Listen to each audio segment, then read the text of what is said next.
안녕하십니까? 안녕하십니까? 네, 우리 영재 목사님들 찬양해서 감사합니다.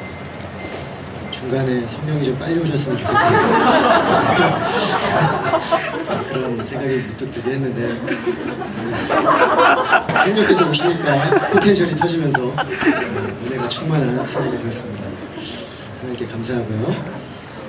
오늘 믿음 시리즈 10번째 말씀이 되겠습니다. 오늘 말씀의 제목은 영적 분별력을 회복하는 믿음이라는 제목으로 말씀드리겠습니다. 잠깐만 기도하겠습니다.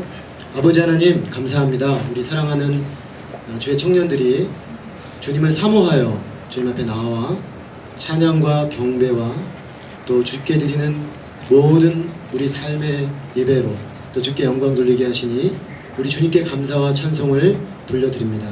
우리 세상에 분주하고 바쁜 삶을 잠시 멈추고 우리의 시선과 마음을 주님께 모아서 주께서 정말 우리에게 주시기 원하시는 그 말씀을 듣기를 원합니다. 주님 말씀이 우리 영혼 깊은 곳을 울리는 생명의 능력이 되어서 우리 영혼의 어두운 것들이 밝아지게 하시고 또 흐려진 것들이 분명하게 드러나게 도와주셔서 하나님 앞에 우리 자신에 대해 하나님에 대해 이 세상에 대해 분명한 분별력을 가지고 설 수 있는 복된 자리 되게 하여 주옵시기를 간절히 기도합니다. 부족한 자를 주께서 붙잡으시고 다만 주의 말씀만이 드러나게 해주시기를 기도드립니다. 예수 그리스도 이름으로 기도했습니다. 아멘. 우리는 흔히 아브라함과 이삭과 야곱을 믿음의 조상들이라고 합니다. 하나님 자신도 하나님 자신의 이름을 계시하실 때에 나는 아브라함과 이삭과 야곱의 하나님이다 라고 말씀하셨습니다. 그러므로 아브라함의 하나님, 이삭의 하나님, 야곱의 하나님, 그 하나님을 아는 것이 기독교 신앙에서 하나님을 알아가는 것이다 라고 말할 수가 있겠습니다. 자, 그런데 우리가 이 세 사람을 얘기할 때 아브라함, 이삭, 야곱 중에 아브라함과 야곱은 굉장히 많이 소개되어 있습니다. 창세기를 보면 분량 자체가 좀 많아요. 아브라함의 이야기, 이삭의 이야기는 분량 자체가 많은데 이삭의 이야기는 독특하게 이삭만의 이야기는 한 3장 정도밖에 등장하지 않습니다. 실제로 또 이삭이라는 사람의 삶을 보면 이 사람은 별로 그렇게 굴곡이 별로 없어요. 아브라함은 믿음의 삶을 시작했다가도 굉장히 어려움을 겪다가 막 드라마틱함이 있습니다. 드라마틱함으로 따지면 야곱이 짱이죠. 야곱은 정말 이 믿음의 삶이라는 게 파란만장합니다. 말 그대로. 그래서 그의 인생 말년에 이집트 왕 앞에 가서 얘기를 할 때 뭐라고 얘기를 하냐면 내 인생 130년인데 참 험악한 삶을 살았습니다. 이렇게 말할 정도로 드라마틱했습니다. 그런데 이 이삭이라는 사람의 삶은요 굉장히 무난하고 평탄합니다. 좀 모나토너스, 그러니까 톤 자체가 하나로 그냥 쭉 가요. 그래서 별로 이렇게 드라마틱하지가 않습니다. 사실 왜 그의 삶과 신앙과 인격이 그런가, 또 그럴 만한 이유가 있어 보여요. 왜냐하면 10대 때 아버지가 자기를 제물로 바치려고 했거든요. 보통 큰 충격이 아니었을 것 같습니다. 아마 적극적으로 살려고 할 때마다 아마 그 생각이 나지 않았을까요? 자기를 제물로 바치려고 했던 어떤 아버지의 충격. 그리고 비교적 어머니를 일찍 여였습니다. 그리고 아버지의 믿음과 기도 속에서 결혼을 했는데 매우 적극적인 여성 리브가와 결혼을 했습니다.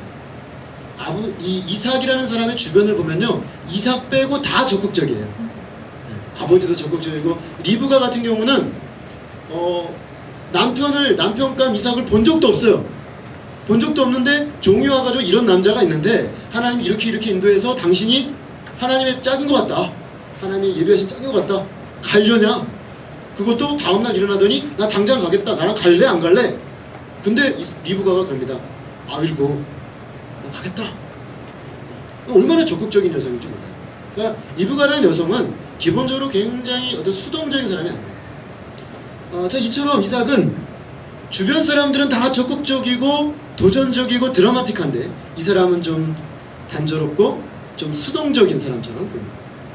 실제로 창세기에서 이 이삭의 믿음을 가장 특징적으로 보여주는 사건이 바로 우물 파기 사건인데, 이 나그네의 삶을 살다 보니까 늘 목축업을 하죠. 목축업하는 사람들에게 최고 중요한 건 물입니다. 그래서 물을 따라서 이렇게 가축들을 데리고 이동을 하는데 이제 우물을 파게 된 겁니다. 아버지 아브라함한테 팠던 우물을 다시 팠어요. 그랬더니 그 지역의 땅 주인들이 이거 우리 거야! 그러면서 뺏어버립니다. 근데 이삭은요 싸우지 않아요. 바로 옮깁니다. 그 옆에서 또 파요. 그런데 또 와가지고 또 뺏어요. 이거 우리 거야. 세 번째 아무 말 안 하고 또 옮겨요. 또 뺏어갑니다. 이삭은 또 옮겨요. 싸우지 않아요, 이 사람은. 그리고 나서 네 번째까지 다 파니까 이 뺏은 사람들이 충분하거든요. 그때서야 안 뺐습니다. 마치 성경에 온유한 자는 복이 있나니 그가 땅을 기업으로 얻을 것이다 할 때 그 대표적인 사람이 바로 이삭이다 라고 말할 수 있을 정도로 이 사람은 굉장히 평탄하고 온순한 그런 사람이라는 것을 알 수가 있습니다. 자, 이런 이삭의 믿음의 삶에 있어서 비교적 자세하게 언급하고 있는 것이 오늘 우리가 읽었던 창세기 27장의 말씀입니다. 거기서 이삭은 그의 아들, 쌍둥이 아들이죠, 야곱과 에서를 축복하고 있습니다.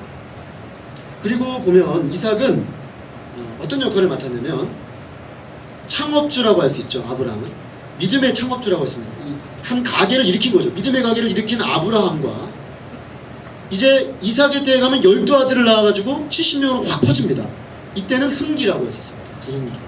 그러니까 창업주와 부흥기 사이에 연결고리를 역할하는 사람이에요. 그러니까 그 역할 자체가 그저 잘 중개만 해주면 그런 하는 역할이면 되는 것입니다. 오늘 히브리서 11장 20절 말씀은 이 이삭의 믿음을 딱 한 줄로 표현하고 있는데 이렇게 말하고 있습니다. 믿음으로 이삭은 장차 있을 일에 대하여 야곱과 에서에게 축복하였으며. 근데요, 우리가 이 히브리서 이 말씀을 딱 읽고 보면 이런 생각이 딱 듭니다. 별로 할 말이 없다. 왜냐하면 그냥 아버지 축복을 잘 받아가지고 아들들한테 잘 물려줬구나, 훌륭하고 착하고 뭐 좋은 사람이구만, 이렇게 생각이 드는 것입니다. 자, 그런데 사실 오늘 히브리서 말씀을 읽고 난 다음에 창세기 27장으로 다시 딱 가서 보면 뭔가 조금 맞지가 않습니다. 우리의 고개가 갸우뚱거려지는 일들이 참 많아요. 자, 무엇보다도 이삭은 오늘 히브리서에서 말하고 있는 것처럼 그렇게 성공적으로 아들에게 축복을 물려준 게 아니었습니다. 그의 아내 리브가와 아들 야곱에게 속았습니다. 속아가지고 원래 에서에게, 큰아들 에서에게 축복하려고 했는데 둘째 아들하고 엄마가 공모를 해가지고 아버지를 속여 넘겨가지고 원치 않게 야곱에게 축복했습니다. 그런데 이상하게도 이 이삭이라는 사람이 처음에 원래 에서에게 축복하려고 했다가 속은 걸 깨달은 다음에는 그냥 야곱에게 축복한 걸로 그냥 받아들입니다. 뭔가 이삭이 전후가 일관성이 없어 보입니다. 좀 더 한 발자국 물러나서 보면은 이삭의 집안을 아브라함의 대를 이은 믿음의 집안이다 라고 말하기에는 조금 좀 문제가 있어 보입니다. 왜냐하면 남편 이삭은 하나님의 뜻을 깨닫고 섬기는 데 분별력을 상실했습니다. 리브가는 남편을 속여 먹습니다.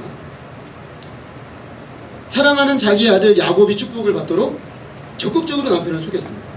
남편과 아내 사이에는 대화가 없습니다. 조용한 가족. 그리고 두 부모는 크로스 체킹, 서로 다른 아들을 편애하고 있습니다. 두 형제는 축복을 놓고 으르렁거리며 싸웁니다. 아내가 남편을, 아들이 아버지를 속입니다. 속임당한 자는 분노하고 속인 자는 죽이겠다고 날뛰니다. 이쯤 되면 막장 드라마 한 장면이죠. 좀 뭔가 문제가 많은 집안이에요. 그런데 이 집안이 믿음의 2대째 집안이란 말입니다. 그런데도 왜 오늘 히브리서 11장 20절 말씀은 이삭의 축복이 믿음에 의한 것이다 라고 설명하는 것일까요?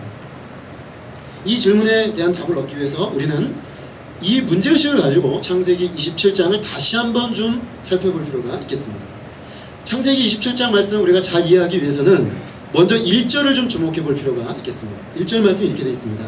이삭이 나이가 많아 눈이 어두워 잘 보지 못하더니 맏아들 에서를 불러 이르되 내 아들아 하매 그가 이르되 내가 여기 있나이다. 이삭을 소개하는데 이삭을 소개하는 한 가지 특징이 있습니다. 이삭이 나이가 많이 들어서 눈이 어두워졌다 라고 말하고 있습니다. 자, 이는 물론 이삭의 육체의 상태죠. 사람이 나이가 들면 좀 눈이 침침해지고 또 그런 말미암아서 이렇게 그 시력에 좀 문제가 생기게 되는 것은 인지상정입니다. 그런데 이삭이 말년에 시력이 나빠졌다는 얘기를 왜 굳이 하나님의 말씀 성경에서 기록하고 있을까? 의도가 있는 것입니다. 창세기를 기록한 모세는 이 기록을 할 때 일종의 문학적 장치로 이 이삭의 시력 이야기를 하고 있는 것입니다. 이삭은 실상 육체의 눈만 어두워진 것이 아니라 영적인 눈도 말년에 어두워지고 있었던 것입니다. 한마디로 그는 영적인 분별력을 상실해 가고 있었습니다. 사실 이삭이라는 사람은 바로 이 앞사건까지 보면 흠이 거의 보이지 않는 믿음의 사람입니다. 아버지 제물 드릴 때 자기 그냥 드리고요, 자기 결혼할 때도 보면 철저하게 하나님의 순종해서 결혼하고요, 그 다음에 이방인들이 도전해 올 때도 철저하게 양복해서 승리합니다. 흠이 없어요. 그런데 갑자기 말년에 이삭의 모습을 보면 좀 이상해요. 약간 좀 나이가 드시더니 이게 좀 이상해지는 거예요. 약간 치매가 오는 것 같기도 하고 영적으로 좀 문제가 생기기 시작하는 겁니다. 믿음의 개척자인 아브라함의 적극적인 투쟁적 인물 야곱, 이런 사람들에 비해서 소극적이고 조용한 성격이었기 때문에 이 파란만장한 삶이 이삭에게는 좀 적었습니다. 사실 그렇지만 그의 인생 대부분은 순종으로 점철된 아름다운 믿음의 삶이었다라고 말할 수가 있겠습니다. 자, 그런데 이런 이삭이 말년에 이르렀을 때 그의 한 가지 영적 문제가 생겼던 것입니다. 그것은 바로 영적, 육체적 분별력이 흐려졌다는 것입니다. 그것은 사실 매우 심각한 문제였습니다. 자, 믿음의 역사의 관점에서 한번 봅시다. 아브라함이 힘들게 75세의 믿음의 삶을 시작해서 100년의 믿음의 삶을 진행하죠. 175세에 죽는데 이 100년의 하나님의 인내를 통해서 아브라함 한 사람을 세워놓으셨습니다. 그래서 태어난 게 누구냐면 이삭입니다. 자, 이삭은 사명이 뭐냐면 아버지 아브라함 때 쌓아놓은 믿음의 이 유산을 자기 자손 때 그대로 잘 물려준 게 그의 소명이에요. 그렇다면 그의 유일하고도 중요한 역할은 뭐냐면 이 축복을 누구에게 물려줄 것인가를 하나님의 뜻을 판단해서 정확히 수행하는 거다, 이렇게 말할 수가 있습니다. 자, 이삭에게는 근데 쌍둥이 아들이 있었습니다. 아브라함의 경우에는 이삭을 낳고 이 축복을 물려줄 때 몇몇 얼터너티브 대안들이 있었어요. 첫 번째로 등장했던 게 조카 롯, 두 번째로 등장한 것이 다메섹 엘리에셀, 그리고 마지막에 가장 강력했던 대안이 이스마엘이었어요. 근데 하나님이 아니야, 아니야, 아니야, 그리고 약속을 따라 난 이삭이라고 딱 제시를 해주셨어요. 어떻게 보면 갈등이 되긴 했지만 굉장히 분명했습니다. 그런데 아주 애매한 상황이 벌어졌어요. 동일한 조건의 쌍둥이가 태어난 거죠. 동일한 조건의 쌍둥이가 태어나서 이 축복이 형인 에서로 가야 되는지 아니면 동생인 야곱에게로 가야 되는지를 결정해야 됩니다. 결국 아브라함이 이쪽으로 축복을 흘려보내느냐 이쪽으로 축복을 흘려보내느냐에 따라 구속사의 물줄기는 이쪽으로 올라갈 수도 있고 저쪽으로 올라갈 수도 있는 것이죠. 그러니까 이삭은 굉장히 영적 분별력을 가지고 하나님의 뜻이 어디 있는지를 분별해서 그것을 섬겨야 마땅했습니다. 자, 이것은 결국 하나님의 뜻을 어떻게 섬길 것이냐의 문제였다고 볼 수가 있겠습니다. 그런데 사실은 굉장히 하나님의 뜻은 분명했습니다. 왜냐하면 이미 뱃속에 있을 때 하나님 말씀해 주셨어요. 그 아내 리브가에게 두 민족이 내 뱃속에 있구나. 그런데 한 민족이 다른 민족을 섬기게 될 것인데 큰 자는 작은 자를 섬기리라 하셨습니다. 자, 뱃속에 있을 때 하나님은 결정해 놓으셨어요. 큰 자가 작은 자를 섬기리라. 즉 첫째로 태어나는 에서가 둘째인 야곱을 섬기게 될 것이다 라는 것입니다. 왜 하나님은 아무런 어떤 의를 행하지도 않은 엄마 뱃속에 있을 때 이미 선택해 놓으신 걸까요? 하나님의 축복은 선물이니까요. 하나님의 축복은 자격을 가지고 쟁취하는 것이 아니라 하나님의 은혜로 그저 선물로 주어지는 것을 믿음으로 받는 것입니다. 그런데 왜 그럼 둘째냐? 둘째가 자격이 더 없기 때문입니다. 인간적으로 보면 아브라함, 이삭, 에서로 가야 됩니다.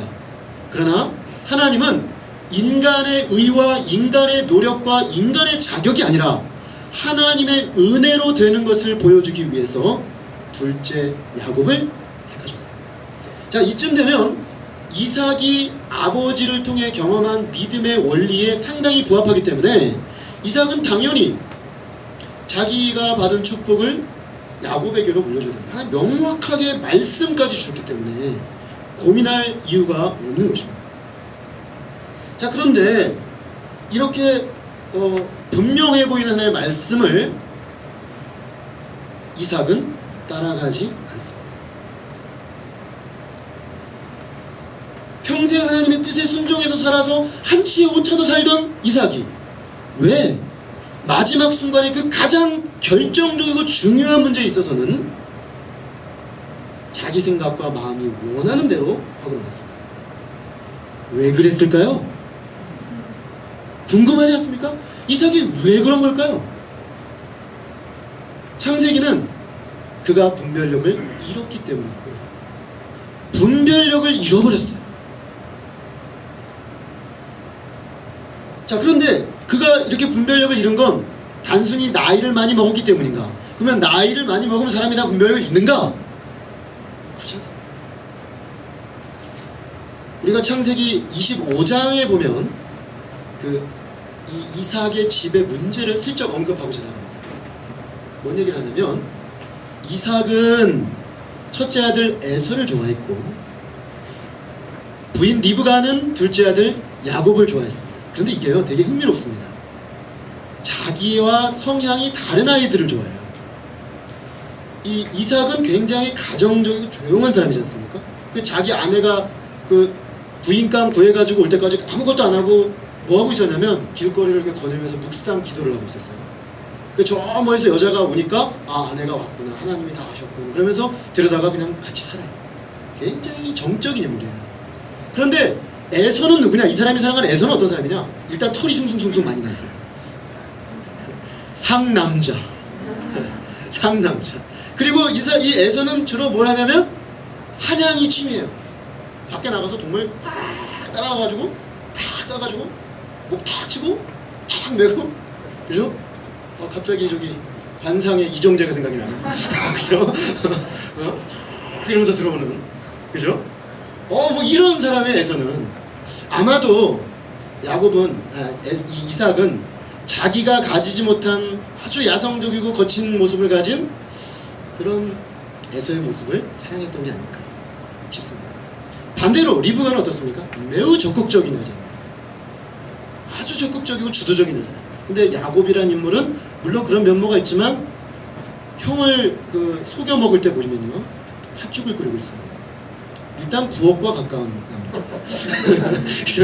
부엌과 가까운 좀 여성성이 강한 사람이에요. 사람. 그리고 굉장히 센서티브해요. 그래서 상대방의 심리를 교묘하게 이용해서 자기가 원하는 목적을 얻어냅니다. 자, 서로 크로스 체킹, 서로 반대 성향을 가지고 있는 아이들을 서로 사랑했습니다. 사실 뭐 여기까지는 그렇다 칠 수 있겠습니다. 그럴 수 있겠죠. 뭐 부모가 그러진 않으면 좋겠는데 종종 편애가 일어나거든요. 집에서 믿음의 가정이라고 뭐 꼭 예외겠느냐 이렇게 생각할 수 있겠습니다. 그러나 정말 심각한 문제는 그게 아니고 개인적으로 그렇게 아들을 사랑할 수 있는데 하나님의 축복을 계승하는 문제에 이게 개입되기 시작했다는데 심각성이 있습니다. 그가 하나님의 뜻과 상관없이 자신의 육체적 만족과 기호를 따라 하나님의 뜻을 적극적으로 거스르려고 하고 있다는 것입니다. 하나님께서는 이삭의 아내 리브가에게 축복은 야곱에게로 흘러가야 한다고 분명하게 말씀하여 주셨습니다. 그런데 이삭은 이 문제를 결정할 때, 축복을 물려줄 때 아내 리브가와 상의 한마디조차 하지 않습니다. 성경에 보면 창세기에 보면 상의했다는 말이 안 나와요. 왜 안 했을까요? 저는 결혼을 해서 압니다. 왜 안 하는지. 남편들이 아내랑 상의를 안 할 때는 얘기해봤자 뻔하니까 안 하는 거예요.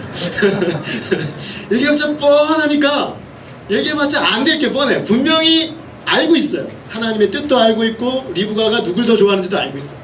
얘기해봤자 라곱이에요, 안 돼요, 이렇게 나오면 골치 아프거든요.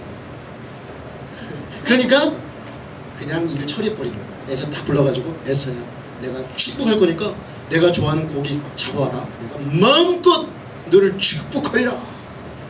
조용히 은밀히. 그런데 리브가는 늘 남편의 동태를 살피고 있었어요. 문 뒤에서 들었어요. 이 남자가 내 이럴 줄 알았어. 그죠? 그러면서 얼른 야곱을 불러서, 야, 이놈아, 지금 네 형이 고기 잡으러 갔거든? 잡으러 갈 필요 없어. 내가 이미 고기 만들어 놨거든? 이거 가지고 요리해가지고 네가 가지고 들어가서 네가 축복을 받는 거야. 이렇게 된 겁니다. 자, 여기서 우리는 아주 중요한 사실을 발견합니다. 이삭이 말년에 영적인 분별력을 상실하게 된 이유입니다. 이삭은 아들 에서를 사랑하되 무절제하게 사랑했습니다. 잘못된 편애가 하나님의 뜻을 그르치기까지 그는 그 아이를 사랑했던 것입니다. 아무리 인간적으로 사랑할 수 있지만 하나님의 뜻 앞에 그는 순종해야 했습니다. 왜냐? 이삭은 그냥 보통 사람이 아니고 하나님의 사람이었거든요. 하나님의 사람에게 가장 중요한 것은 하나님의 뜻입니다. 그런데 그는 자기의 개인적 편애와 또 아들이 해주는 고기를 마음껏 먹을 생각에 하나님의 위대한 구속의 역사를 경홀히 여겼습니다. 더구나 아내를 통해 하나님이 분명하게 주신 하나님의 뜻을 충분히 알아듣고 행하려고 하지 않았습니다. 왜? 자기 생각이 이미 결정되어 있으니까. 우리가 언제 기도하지 않습니까? 자기 생각이 결정되면 기도하지 않습니다. 이미 내 마음에 결정되어 있거든요. 기도는 뭡니까? 예수님의 겟세마네 기도가 뭔지를 보여줍니다. 아버지, 할만하시거든 이 잔을 내게서 옮겨 주옵소서. 그러나 나의 원대로 마옵시고 아버지의 뜻대로 되기를 원합니다. 이게 기도죠, 여러분. 아버지의 뜻을 이루는 도구가 기도입니다. 그러니 내 마음에 이미 인간적으로 어떤 기호를 따라 결정한 사람은 기도하지 않습니다. 기도하면 불편해져요. 기도하면 힘들어져요. 기도하면 어려워진단 말입니다. 내 뜻을 부정해야 될지도 모르는 거예요. 알아요. 사람들이요, 기도를 안 해도 그건 알아요. 기도를 안 해도 기도하면 뭔가 내 뜻이 굽혀질 것 같다는 왠지 기운이, 상스럽지 않은 기운이 있어요. 그래서 기도를 안 하는 거예요. 그리고 그냥 내 생각들을 밀어붙이는 거예요. 다 진행해놓고 나서 하나님 할까요? 사실 하나님의 뜻 관심 없어요. 관심 없는 거예요. 어차피 내가 원하는 대로 할 거였던 거예요. 그렇기 때문에 지금 이 이삭의 행위 자체는 그가 하나님의 뜻을 구하려고 하지 않았다는 매우 심각한 문제를 보여주고 있는 것입니다. 자, 그런데 문제는 이로 인해서 이삭의 가정, 이삭, 엄청난 영적 위기에 직면하게 되었습니다. 그들의 입장에서는 어떤 문제가 생겼습니까? 아버지 때부터 이어온 하나님의 뜻을 섬기는 가정의 자리에서 이탈할 수 있는 위기에 직면했고, 하나님의 편에서 보면 오랫동안 공들여온 인간이 타락한 이후로부터 아브라함을 불러서 그 많은 시간 동안 하나님이 공들인 그 공든 탑이, 하나님의 역사가 한순간에 틀어지는 엄청난 위기가 초래된 것입니다. 믿음은 분별력입니다. 히브리서 11장 1절은 이렇게 말합니다. 믿음은 바라는 것들의 실상이요 보지 못하는 것의 증거니라. 믿음은 보이지 않는 것들을 보는 영적 분별력입니다. 세상에서 말하는 분별력은 인간의 지식을 사용하여 합리적 이성과 판단에 기초하여 분별합니다. 그러나 하나님의 세계의 분별은 믿음으로 합니다. 왜냐? 믿음만이 보이지 아니하는 하나님의 세계를 보게 하기 때문이죠. 이건 보는 것과 관계가 있습니다. 보는 사람만이 분별할 수 있는 것이죠. 자, 그러므로 분별력이 상실되고 있다는 것은 다르게 보면 믿음이 근본에서부터 흔들리고 있다는 것을 말합니다. 이삭은 그의 인생 후반기에 심각한 영적 위기에 봉착하게 되었는데, 그 출발점은 땅에 있는 지체를 죽이지 않은 데서부터 시작했습니다. 자기 안에 육신의 소망이 있었습니다. 육신의 기호가 있을 수 있습니다.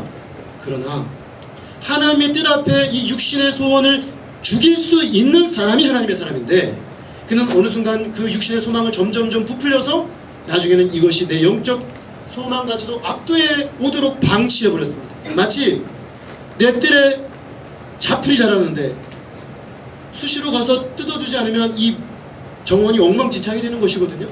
그런데 내버려 둔 거예요. 자풀이 자라는. 나중에 되면 황폐한 곳이 되어서 어떻게 됩니까? 손대고 싶지 않죠.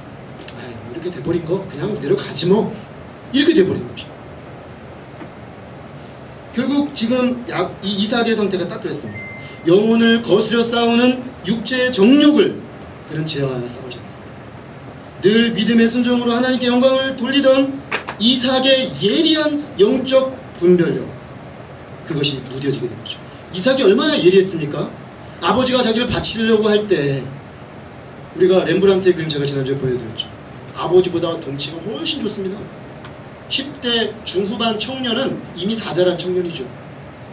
그죠? 제가 중고등부를 잠깐 했었는데, 중고등부 시작할 때 우리 다니엘이 아주 뽀송뽀송한 소년이었거든요. 근데 제가 이제 마치고 이제 얘가 고등학교 2학년쯤 되니까 보니까 이건 짐승이 된 거예요. 불과 1, 2년 사이에 어른 몸과 몸이 다 돼 있는 거예요. 그러니까 이삭은 아버지가 자기 바치려고 할 때 얼마든지 안 하려면 안 할 수 있었어요. 그러나 하나님의 뜻과 아버지의 뜻을 그는 캐치하고 아주 날카롭게 분별하고 순종해서 자기를 드렸어요. 자기의 아내를 택할 때도 하나님의 뜻에 그는 아주 날카롭게 순종했어요. 자기 판 우물을 뺏겼을 때도 그는 싸워요. 얼마든지 싸울 수 있어요. 그렇지만 싸우지 않습니다. 왜? 하나님의 뜻이 아니니까. 이렇게 하나님의 뜻에 민감했던 이삭인데, 그는 말년에 영적 분별로 다 사라져버렸습니다. 그의 순수하고 진실된 순종의 믿음은 이제 빛을 잃고 말았습니다. 그는 하나님의 뜻을 최우선으로 여기며 살았는데, 이제 먹기 위해서 하나님의 뜻을 그르칠 수 있는 상황에 이르게 되었습니다. 믿음의 사람은 하나님의 뜻과 비전을 섬기기 위해 삽니다. 믿음의 사람은 내가 당장 풀 먹고 죽는 한이 있어도 하나님의 뜻과 비전을 위하여 자기 인생을 겁니다. 맹호는 굶주려도 풀을 먹지 않는 것이죠. 영적인 맹호는 내가 굶주릴지라도 풀을 먹지 않습니다. 하나님이 내게 주신 비전을 위하여 내 기꺼이 굶으리라. 그까짓 맛있는 아들이 해주는 요리가 뭔 상관이야? 하나님의 뜻이 중요해. 이렇게 가되는데, 어느 순간 그는 먹기 위해 사는 존재로 전락하게 되었습니다. 비전을 위해 살기 위해 먹는 존재에서 먹기 위해 사는 비참한 육신적 존재로 전락하고 결국 영적 시야가 이토록 어두워지게 되었습니다. 자, 남편이 이렇게 영적으로 분별력을 성실하고 어려워졌다면 아내라도 이 남편을 기도하며 도와야 했습니다. 그러나 리브가는 그렇게 하지 않았습니다. 리브가는 이 이삭보다 낫어요. 뭐가 낫냐? 하나님의 뜻을 알고 있었어요. 그리고 하나님의 뜻을 섬기려고 했던 것 같아요. 왜냐? 야곱으로 가는 게 하나님의 뜻이었으니까. 그래서 야곱에게로 가게 했죠, 결국. 그런데 문제는 이 문제를 풀어가는 방식이 매우 육적이고 인간적이라는 것입니다. 그녀는 영적 분별력을 상실한 이삭과 대화해야 했습니다. 여보, 저랑 대화 좀 할 수 있겠어요? 당신이 에서를 불러가지고 고기를 마음껏 먹고 축복한다고 하대요. 근데 우리가 하나님의 축복을 이어줘야 될 영적 제사장 가문으로서 그런 식으로 축복을 주면 안 되는 거 아니에요? 우리가 지금까지 그렇게 살아오지 않았는데요, 여보. 내가 뱃속에 우리 아이를 가졌을 때 하나님은 나에게 분명히 말씀해 주셨어요. 당신에게도 제가 한두 번 귀에 못이 박히도록 말한 게 아니죠? 조곤조곤 설득했으면 아마 이삭이 부끄러워졌을 겁니다. 왜냐하면 이 사람은 하나님의 말씀 앞에 살던 사람이거든요. 그러면 깨달았을 거예요. 그런데 리브가는 그런 역할을 전혀 하지 않았습니다. 그리고 하나님의 뜻을 섬기기보다는 자기가 나서가지고 자기가 하나님의 뜻을 이룬다는 자기 교만으로 일을 그르치고 말았습니다. 더 복잡하게 만들었어요. 자기가 사랑하는 아들 야곱과 공모해서 아버지 이삭을 속이고 축복이 야곱에게로 흘러가게 만들었습니다. 그리고 그 모든 속임의 과정은 눈이 어두운 이삭이 속아 넘어감으로써 성공했습니다. 자, 여기까지 보면 방법이 어찌되었든 하나님께서 리브가가 속여서라도 하나님 뜻을 섬겼으니까 하나님이 리브가와 이 야곱의 시도를 기뻐하지 않으실까 생각할 수 있습니다. 종종 그렇게 해석하는 신학자들이 있는데 상당히 위험한 성경 해석입니다. 왜냐? 목적은 수단을 정당화할 수 없는 것입니다. 아무리 그 목적이 옳아도 잘못된 방법으로 그 목적을 이루면 그 목적의 성취는 빛을 잃어버리는 것이죠. 하나님의 뜻을 섬기려고 한다면 하나님의 방법대로 해야 마땅합니다. 그 점에서 리브가는 하나님께 칭찬받을 것이 아무것도 없습니다. 결과적으로 야곱에게 넘겼다는 점에서 칭찬해 주실 것 같지만 하나님은 리브가를 칭찬하지 않으십니다. 실제로 리브가는 이때 행한 행동으로 인해 그가 그토록 사랑하는 야곱을 잃게 됩니다. 왜냐? 이 사건 이후에 에서가 너무 분노한 나머지 야곱을 죽이겠다고 나섭니다. 이 사람은 들 사람이거든요. 혈기가 올라오면 주체가 안 되는 사람이에요. 죽여버리겠다고 나서니까 무서워가지고 리브가가 어떻게 했냐면 야곱을 멀리 보냅니다. 그 사이에 리브가는 죽습니다.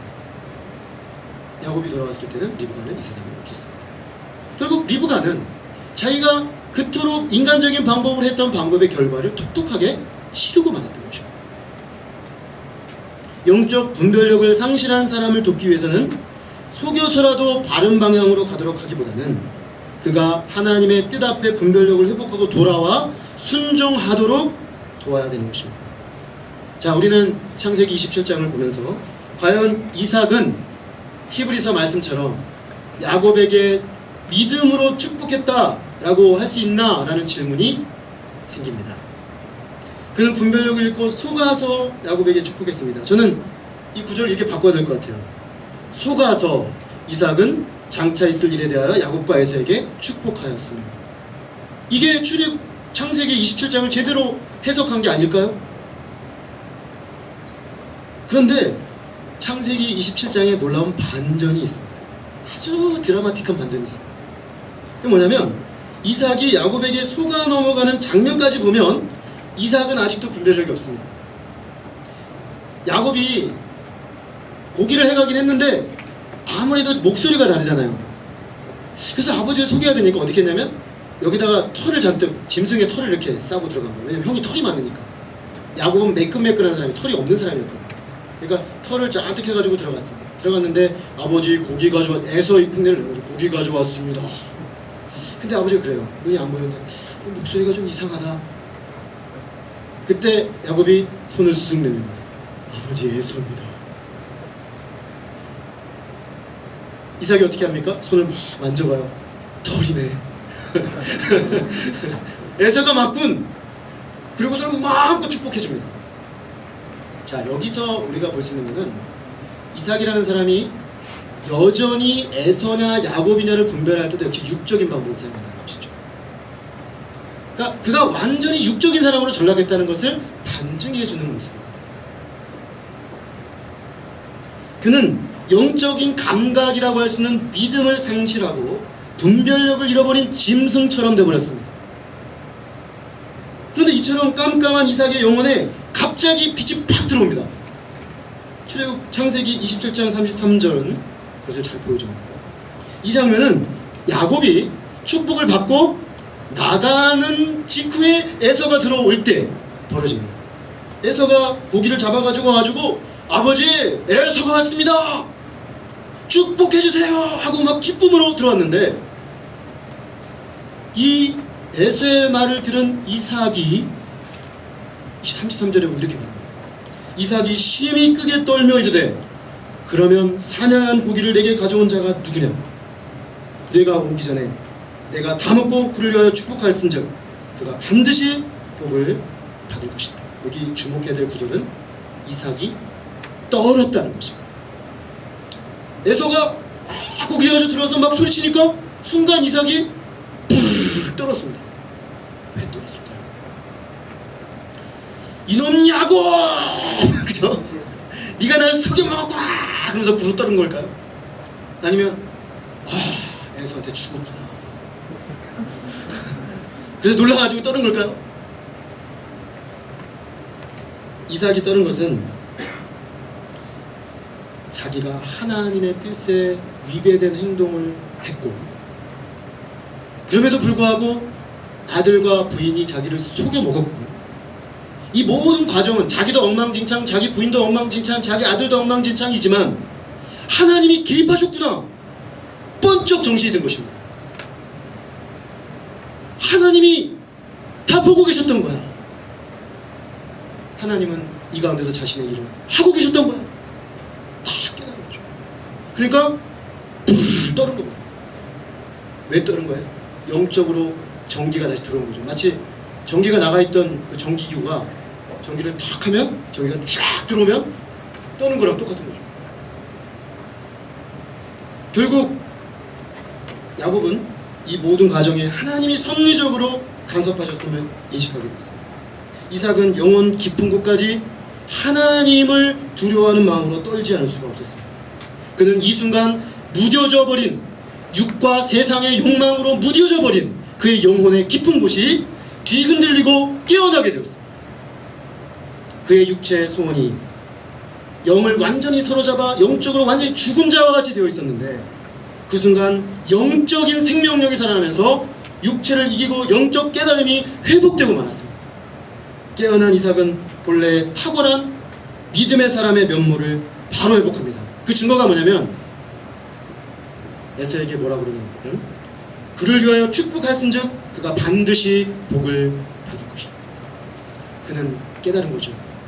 내가 속았고 내가 엉터리였지만 하나님은 바로 잡아 놓으셨었구나. 그러므로 이제라도 나는 하나님의 뜻을 섬겨야겠다 결심합니다. 그 지후에 보면 에서가 막 울면서 아버지께 축복해달라고 막 때렸습니다. 근데 이삭은 고개를 저으면서 그에게 줄 축복을 이미 다 주었다. 그러면서 축복을 해줘요. 그 축복을 잘 보시면 사실은 축복은 축복인데 축복이 아닌 것 같기도 해요. 왜냐면